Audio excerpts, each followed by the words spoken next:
Ladies and gentlemen, welcome back out to the Cleveland Pulse YouTube channel. We're back with Logan. As you can see, we're talking Cavs basketball, and we have an article for you guys today. I think that this is an interesting talking point that we are going to get into from @WeAreCavsNation on Twitter.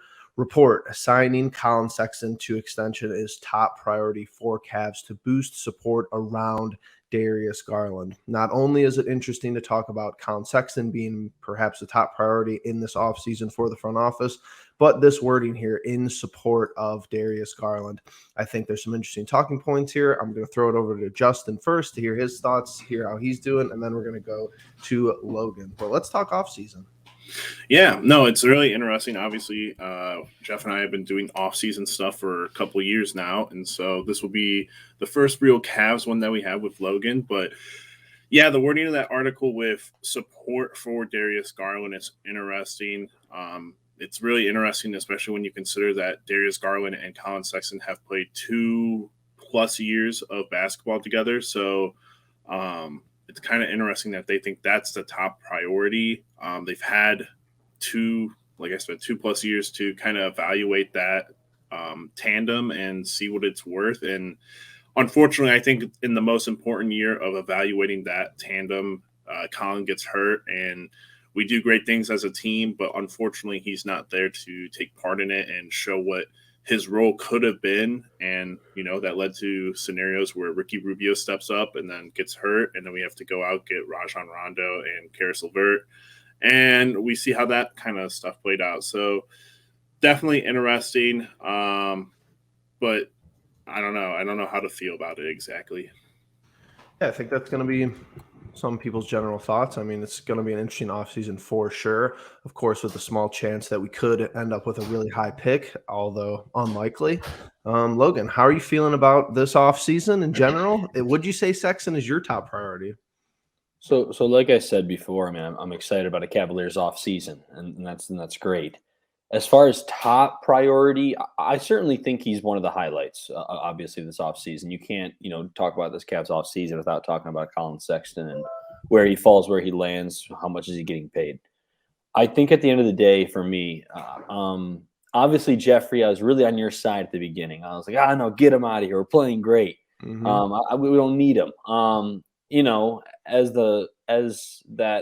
As teams started to figure us out, and as we started being in close games that we couldn't close out like we were earlier in the season, I always said I needed that other scorer. And I think the impact of Colin Sexton, whether you like him or not, did have an effect because we had to go get guys, like Justin said, like Rajon Rondo, like Karis LeVert, just daring, just trying to stay above water, trying to get guys to fill that role that really, truly never was filled for the last half of the season. I think he's still a very valuable asset. I think all you can look at, and Justin already said it, we have, 2 years of this backcourt together, and obviously there's been flashes, and there's also been things that you can tell aren't going to work. But what we do know is this past season we got 11 games with them together. They went 7-4 at the end of the day. It is such a small sample size, but I think at the end of the day you owe it yourself to get Sexton back, and if it's not working by maybe the trade deadline, then you could really trade him for maybe that scoring 3 that we're missing, that scoring 3 with some defense that we're missing, But nonetheless, what's the price tag on Colin Sexton? That's the question. That's what we have to figure out. That's what the Cavaliers have to figure out before they decide to make any kind of moves.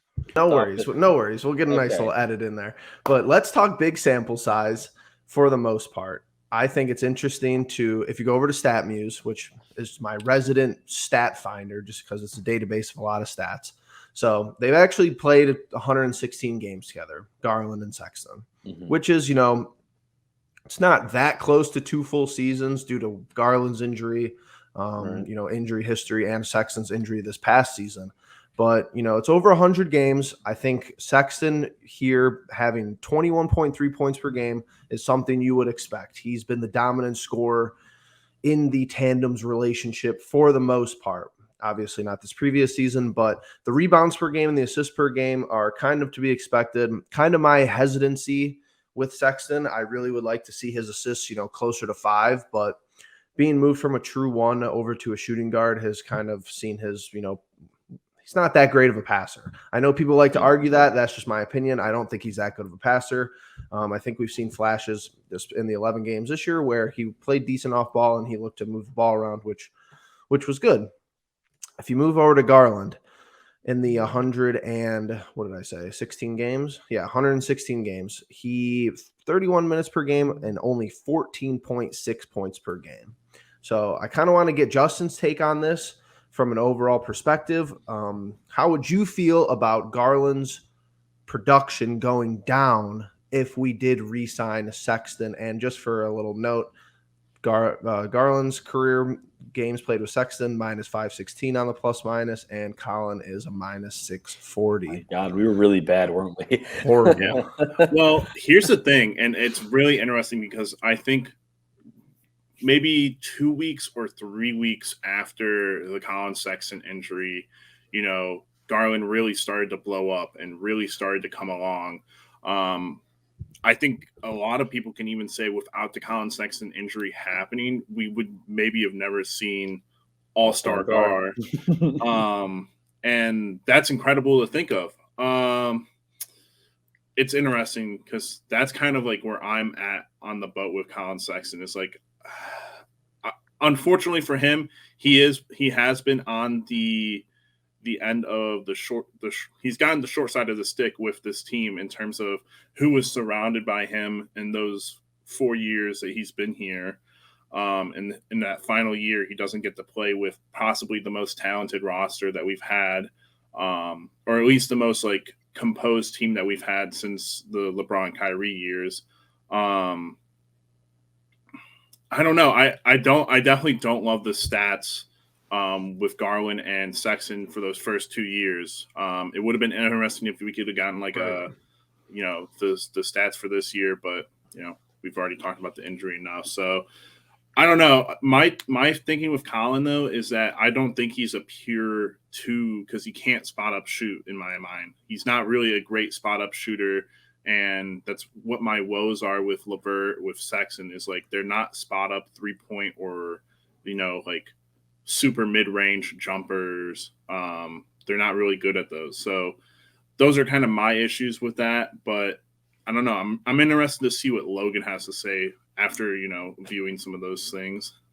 Well, yeah, what's the attitude when Colin Sexton gets back? Does he understand that in a way this is kind of Darius Garland's team? Great point. And I think he does. I think he's very much a team guy. And at the end of the day, if you just tell Colin Sexton to go score 20 points, he'll probably give you 25. But yeah, it's one of those things. I said it last year when Sexton got injured. It could be a blessing in disguise. This could be really good for Darius Garland.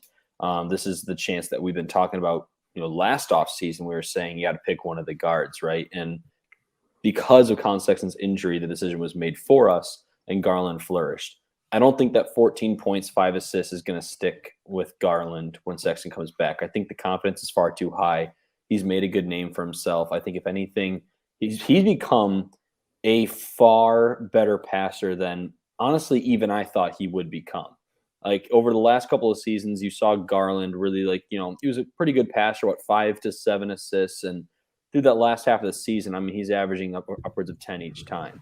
I think that number can only get better with Colin Sexton in this situation because Garland now has this new, this newfound mojo, this newfound game, this newfound element, to his overall play style. Yeah, those numbers are concerning, but that team sucked. At the end of the day, that's just plain and simple. That's how I feel about it. Like I said, you give it a chance.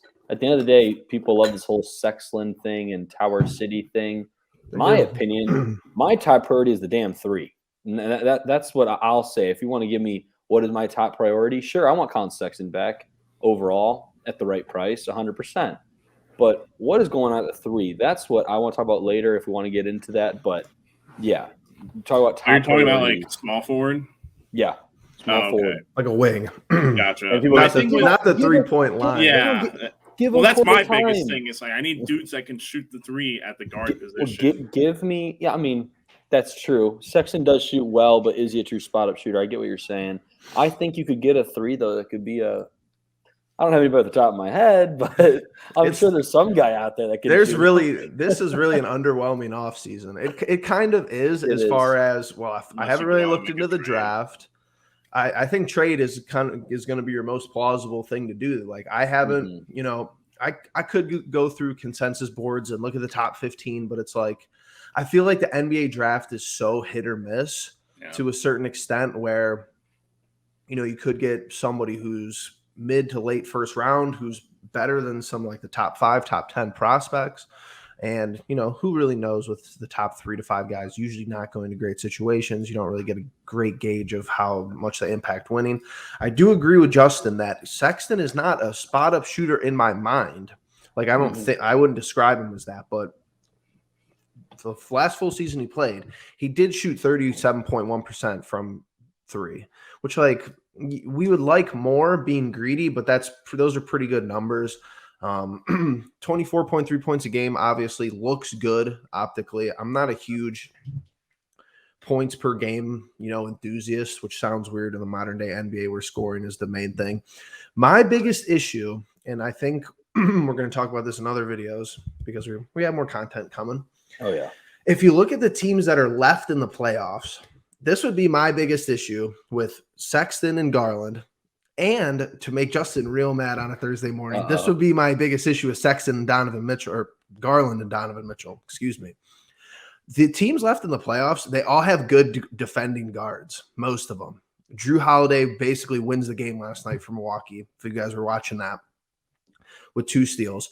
Marcus Smart is the defensive player of the year. Even if you think that's fraudulent, he's still a pretty good defender. Jaylen Brown isn't like a slump defender. Devin Booker has been playing pretty good defense in the NBA playoffs for the most part. I think a 2-guard lineup of Garland and Sexton, and even Garland and Donovan Mitchell that's smaller, makes me nervous in big games, in playoff games, and when we need a defensive stop. So I think that's an aspect of the move that a lot of people aren't talking about. Do we really want our perimeter defense to be Sexton and Garland if that's who we decide to start, re-sign, and start? And what, you bump Levert to the 3, or you get rid of them and keep Lowry at the 3? Like, those are your options right there. Justin, let me see if I can help you out here. Portland obviously had the undersized, McCollum and Lillard. True. And I get it. They never got where they really wanted to go. But the problem is, which goes back to my point, is they never had that 3. You can have a small backcourt if you can fill in that 3 with the right piece. The Cavaliers still have the chance to do that. We're so early. But is Lowry the right piece? No, I don't think he is. Uh-oh. I don't think he is. Is Lowry on the trading block? Here's the thing with Lowry. I would be thrilled to have him back. I wouldn't be that upset to lose him, I guess, is the way I'm looking at it in a way. Or because I can't see Lowry coming off our bench. If he'd agree to do that, fantastic. I'd love that. But I don't think that 3 big lineup is going to work forever because eventually teams are going to adjust to it. But to me, Portland, I think once like 4 or 5 years went on where they still didn't have a guy at the 3, you just realize it was never going to come.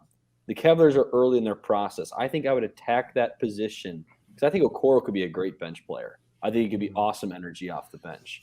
But that 3 will solve the issues that even you, and I'm sure Justin are worried about with a small backcourt. Well, that's the problem, though, as of like right now. Like even all the guys that we've thought of in the past in terms of like trade scenarios are all like guard based. It's like we've all been discussing like 1s and 2s, and the problem with a 3 is like the only 3 that I can see being available right now, and I have no idea that they're willing to blow it up this early, is Paul George. Yeah, I was going to say and we've talked about Paul George before, but like realistically, do we miss out on the chance to go for Jaylen Brown? Maybe if that was like an actual thing, like that's another scenario where it's like, all right, were they just like fighting off the time until they like start clicking again? But I'm looking around the league and I'm thinking threes. All right. Paul George, Kawhi Leonard are basically like the same position. One of them might just play a 2 or something on the Clippers. Coming to know Cleveland. Yeah. The Celtics, Jimmy B. I try to go down the list, and all the 3s they're uber talented. That's the problem. They're so talented that they're almost their franchise's corner piece. So, and to say that's kind of fraudulent because Jimmy Butler has been traded around or has been on multiple different teams and, somehow ends up on a new one every 2 or 3 years. So who knows? But I don't know what the solution at 3 is the only problem. I think a fun little I just think here's the thing with the 3 as far as logistics. Now we're getting a little away from the topic, but it's fine. We're going to wrap up here shortly. Who's more movable as far as if you don't believe Lowry's the 3, which I think is fair. Like you could make an argument for that. Like he just might not be 7 foot. It's really not. It's just his play style. He's a spot up shooter, kind of on the offensive side, who's aggressive once in a while, doesn't play elite defense, and he really doesn't rebound the ball that well. So he's kind of out of place at the 3. We said that all year. So go back and look, and if you think we're just cherry picking now, like we kind of said that all year. But is Lowry more movable than Love? So it's like you're not going to bump Lowry to the bench, pay Kevin Love $28 million next year, and not play him. Because if Lowry comes off the bench, Love is not playing. Like it's unlikely, especially if you keep the draft pick. Let's just say we keep the draft pick. Let's just say we re-sign Sexton and draft somebody at 14, and he's okay, decent. Are you going to give him some run and bring him and Lowry and Okoro off the bench, or are you going to move Lowry and then bring Love off the bench and just keep him because you're paying him basically just a sunk cost for 1 more year? What I think is interesting too is way crazy fantasy basketball scenario, and I don't really know what this means because I'm looking at his contract on Sport Track right now.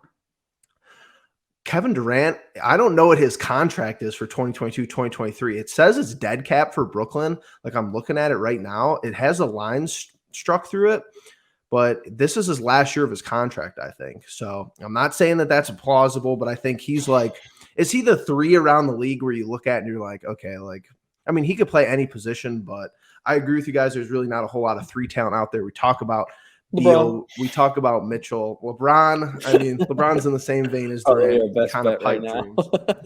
What else are we thinking before we wrap this one up?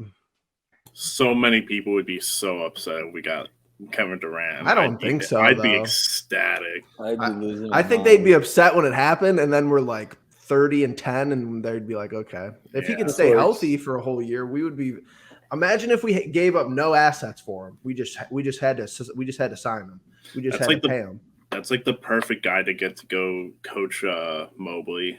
Just like a super stringy, big 7-footer shooting 3 balls. I mean, yeah, I don't know. For me, I feel like it's too early. Like the playoffs usually have to end before you even start hearing about like potential moves or potential free agents.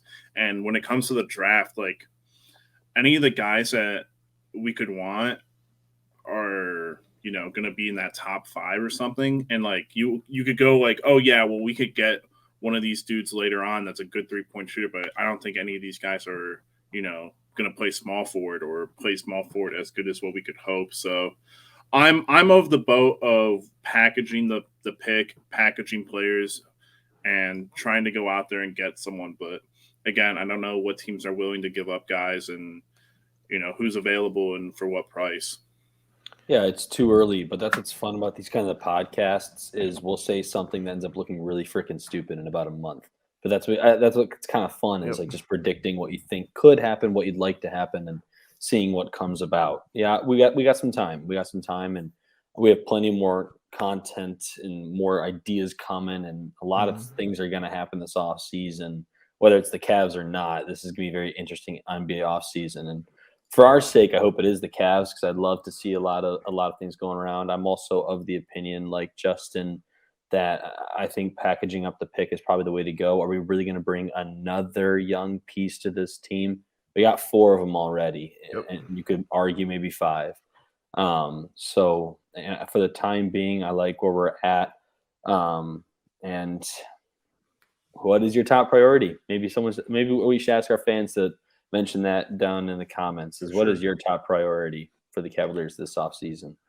Yeah, make sure you guys comment down below. Make sure you're hitting the bell. Make sure you're subscribing if you're not subscribed, and hitting the like button for sure. I think that we're just talking here. Nothing too serious as far as the end of the day. Obviously, the Sexton extension, could be very likely, but it always happens in the NBA offseason where, especially if the playoffs are kind of boring, which I think these playoffs have actually been pretty good, and I think a lot of people would agree with that. It always seems like you hear about players that at the last minute, you never thought they were going to be on the move. And a lot of people do move in the offseason every year within the NBA. That's just how it's developed. That's just how the game goes. Like Justin is saying, thought he brought up some good points. Are the Clippers ready to blow it up? You never know. Kind of seems unlikely, but you think they want to run it back with PG and Kawhi, maybe try to get them healthy for 1 year. What are the Nets doing? The Nets are kind of a big shambles of, no mess. I don't think Kevin Durant's on the move personally. He might even be locked in there for a couple of years, but between Kyrie, between Ben Simmons' antics, and even a team like Boston, like what's their timeline looking like, how many more years they have in Marcus Smart, people like that in the Eastern Conference. So there's going to be a lot of developments. Obviously, we got teams out west like Utah. We don't really know what they're doing, so we're going to monitor that situation closely. And yeah, make sure you guys leave a comment. Anything else you guys want us to talk about, and we'll try to fit that into our schedule. We appreciate every single one of you. And before we see you again, I'm not saying it, but you know what I was going to say, and we'll catch you in the next one.